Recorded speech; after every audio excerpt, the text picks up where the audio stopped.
Hello प्यारे बच्चों, कैसे हैं आप सब लोग। उम्मीद है आप सब लोग बिल्कुल ठीक होंगे और बहुत मज़े कर रहे होंगे। मुझे मालूम है आप सब लोगों के फाइनल एग्ज़ाम्स स्टार्ट होने वाले हैं, तो मैं ये दुआ करती हूँ कि आप सब लोग बहुत अच्छे से अपनी तैयारी करें और बहुत अच्छे अच्छे पेपर्स दें और बहुत अच्छे तरीके से नई क्लास में प्रमोट हों। आज जो कहानी मैं आप लोगों के लिए लेकर आई हूँ उसका नाम है आशियाना। उसको लिखा है नीमा गुल ने और ये कहानी शाया हुई थी मई 2008 के हमदर्द नूनिहाल के शुमारे में। तो चलते हैं कहानी की तरफ। क्या कहा? इमरान साहब हैरत और सदमे से चिल्लाए। उनका इकलौता बेटा तारिक सपाट लहजे में बोला, हाँ, आप इन कागजात पे दस्तखत करके ये घर मेरे नाम कर दें। वैसे भी आपके बाद तो ये जायदाद मेरे नाम ही होनी है। इमरान साहब आहिस्ता से बोले, हाँ ये तो है। तारिक उनका इकलौता बेटा था जिसे उन्होंने बड़ी मुसीबतें उठाकर पाला था और ये घर भी उन्होंने बड़ी मेहनत से बनवाया था। अब वो यहाँ अपने बेटे, बहू और पोते शारिक के साथ रहते थे। कुछ देर सोचते रहने के बाद उन्होंने कागजात पर दस्तखत कर दिए। अब उनके पास कोई जायदाद नहीं रही थी, सिर्फ मुख्तसर से पेंशन हर महीने मिलती थी और बस।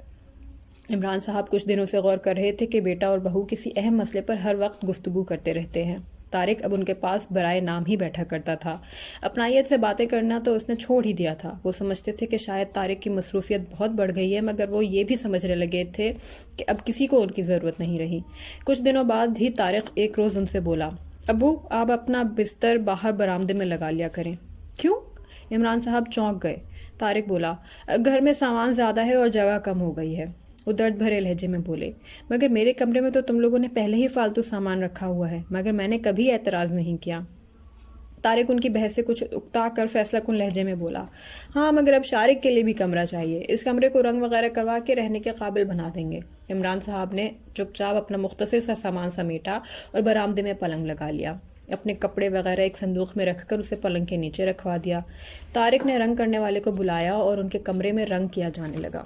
वो चुपचाप सोचते रहे और सोचते रहे कि शुक्र है बेटे ने घर से निकल जाने को ना कहा, वरना आजकल की औलाद तो खुद अपने माँ बाप को बेसहारा लोगों के लिए बनाए गए इदारे में छोड़ आती है। तारिक ने फिर भी कुछ ख्याल किया था, मगर अभी अल्लाह को उनका और इम्तिहान लेना बाकी था। एक दिन तारिक उनसे अजीब से लहजे में बोला, अबू चलिए आपको कहीं लेकर जाना है। कहाँ? वो चौंके और खौफजदा भी हो गए। तारिक अपने तासुरात छुपाते हुए बोला, बस है एक जगह, आप तैयार हो जाएं, हम सब अभी चलते हैं। वो बेख्तियार रुंधी हुई आवाज़ में बोले, ज़रा देर रुक जाओ बेटा, मैं अपना सामान तो ले लूँ।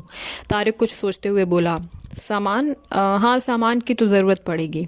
इमरान साहब ने अपना मुख्तसर सा सामान कांपते हाथों से संदूक में बंद किया। वो यही सोच रहे थे कि आखिर उनका बेटा असल बात क्यों छुपा रहा है। वो जब उसे ओल्ड होम जैसे इदारे में छोड़ना चाहता है तो वाज़े तौर पर क्यों नहीं कहता। सामान बंद करके उन्होंने अलविदाई नज़र घर पर डाली। उन्हें यह घर बहुत अजीज़ था। पुरुम्मीद नज़रों से बहू और बेटे को भी देखा कि शायद इनमें से कोई तारिक को इस अमल से रोक ले, मगर उन्हें यह देखकर बहुत दुख हुआ कि बहू तो एक तरफ, 10 साला शारिक भी अपने दादा से बिछड़ने पर अफसरदा नहीं था, हालांकि वो हमेशा उससे बहुत प्यार करते थे। चलें अब्बू, तारिक ने कहा तो वो चौंके और बेटे से बोले, हाँ चलो बेटा। नम आंखों से वो गाड़ी में बैठे। ये भी बहुत था कि उनके नए घर तक उन्हें बहू और पोता छोड़ने जा रहे थे। सारे रास्ते वो न जाने क्या कुछ सोचते रहे। थोड़ी देर बाद गाड़ी एक बड़े से बंगले के सामने पहुंचकर रुक गई। उतरे अब्बू, तारिक ने उनके लिए दरवाज़ा खोला। उन्होंने गाड़ी से उतरकर उस ख्याल से चारों तरफ देखा कि शायद इदारे का कोई आदमी आकर उनको साथ ले जाएगा। पहले उनका नाम रजिस्टर में दर्ज किया जाएगा, फिर उन्हें ऐसी जगह छोड़ दिया जाएगा जहां उनके हम उम्र और भी लोग होंगे, मगर घर से कोई आदमी ना निकला। तभी तारिक ने उनसे पूछा, अब्बू कैसा लगा ये घर? वो आहिस्ता से बोले, ठीक ही है। तारिक खुश होकर बोला, अब्बू अब हम सब यही रहेंगे। उन्होंने हैरत से पूछा, हम सब?